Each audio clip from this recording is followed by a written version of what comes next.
पाकिस्तान ने ठान लिया है कि वो सुधरेगा नहीं। एयर स्ट्राइक और सर्जिकल स्ट्राइक के बावजूद पाकिस्तान आतंकी हरकतों से बाज नहीं आ रहा। डोडा और कठुआ में जिस तरह से पिछले कुछ दिनों में आतंकी वारदात बढ़ी हैं, इसे देखते हुए सेना ने आतंक पर प्रहार तेज कर दिया है, लेकिन इस पर राजनीति भी शुरू हो गई है।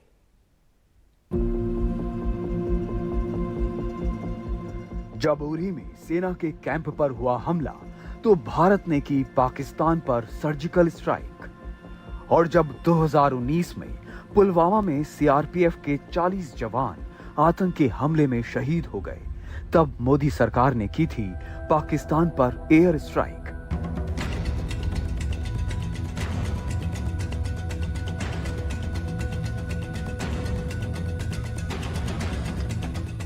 पाकिस्तान की आतंकी आग में जलने से घाटी की खूबसूरत फिजा कैसे बची रहे, इसके लिए तो 5 अगस्त 2019 को जम्मू और कश्मीर से अनुच्छेद 370 को भी खत्म कर दिया गया।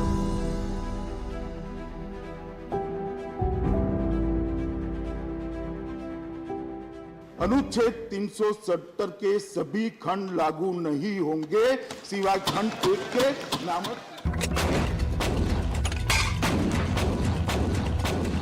लेकिन भारत से 3 युद्धों में हारने वाले पाकिस्तान ने छद्म युद्ध का सहारा नहीं छोड़ा।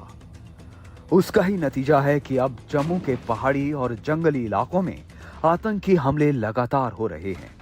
हालांकि सेना के सर्च ऑपरेशन और आतंकियों के सफाई के प्रण का नतीजा ये हुआ कि अब जंगलों में आतंकियों को चुन चुन कर मारा जा रहा है। कुपवाड़ा के केरन सेक्टर में गुरुवार को सेना ने 2 आतंकवादियों को मार गिराया। इससे पहले केरन सेक्टर में ही रविवार को भी 3 आतंकवादियों का काम तमाम किया गया था। तो आप कह सकते हैं कि ये एक किस्म का ऑपरेशन सर्वनाश है, जिसमें आतंकवादियों को मौत के अलावा कोई दूसरी जगह मयस्सर नहीं हो सकती। आतंक के खिलाफ लड़ाई लड़ी जा रही है, लेकिन आतंक पर राजनीति की लड़ाई बहुत खतरनाक हो जाती है। जम्मू कश्मीर पुलिस के प्रमुख आर स्वैन के एक बयान से प्रदेश की राजनीति में खलबली मच गई है। आतंकवाद में शामिल होने वाले लोगों को खत्म करने की तो अनुमति दी गई, लेकिन भर्ती करने और आतंकी वित्त प्रबंधन के लिए जिम्मेदार लोगों की कभी जांच नहीं की गई।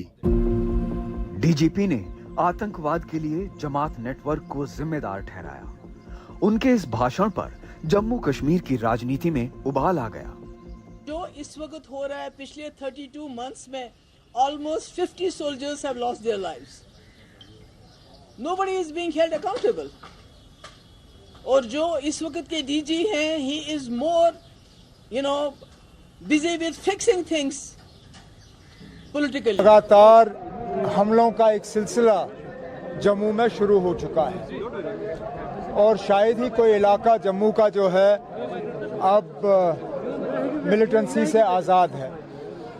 चाहे पीर पंचाल देखें, वहाँ पे भी लगातार हमले, चिनाब वादी देखें, वहाँ पे भी लगातार हमले, जम्मू, सांबा, कठुआ, इस बेल्ट में भी बीच बीच में हमले जो हैं देखने को मिले। और पिछले 1 साल में अगर हमारी इत्तला सही है तो 55 हमारे जो बहादुर सैनिक और सिक्योरिटी फोर्सेस के जो अफसर और जवान हैं वो मारे गए हैं। इन हालात में हम मजबूर होते हैं पूछने पे कि आखिरकार हुकूमत कर क्या रही है। जाहिर है कि ऐसी राजनीति से आतंकी ही सर पर चढ़ेंगे, जिसका खामियाजा आतंकी हमलों के रूप में आम लोगों को भुगतना पड़ सकता है। एनडीटीवी इंडिया की रिपोर्ट।